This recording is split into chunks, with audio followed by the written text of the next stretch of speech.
Quand on se lance comme ça dans une telle profession, il faut développer beaucoup de débrouillardise, pas mal de confiance en soi finalement pour se dire ok, en fait je vais couvrir l'une des guerres les plus importantes du XXIe siècle. Je m'appelle Wilson Fage, j'ai 31 ans et je suis correspondant de guerre. Mes tout débuts dans la profession, c'était il y a presque 10 ans maintenant, quand je suis arrivé en Irak en fait, pour une première mission de 2-3 semaines. Et c'est comme ça, au fur et à mesure d'une mission à l'autre, que je suis devenu un reporter de guerre. J'ai eu la chance de faire une école, l'IEX, qui est très axée sur la pratique du journalisme.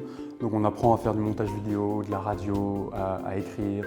Ce qui est passionnant quand on arrive en tant que journaliste dans un pays en guerre, c'est que tout est différent, tout est inédit. Donc on apprend beaucoup aussi. C'est ça que j'aime beaucoup avec ce métier, ce qui me passionne. La difficulté quand on se lance dans ce métier, c'est que déjà personne ne nous connaît. Or, il y a un gros élément de confiance dans la profession. Donc ça prend du temps ça, à développer. Ça prend des mois et des années.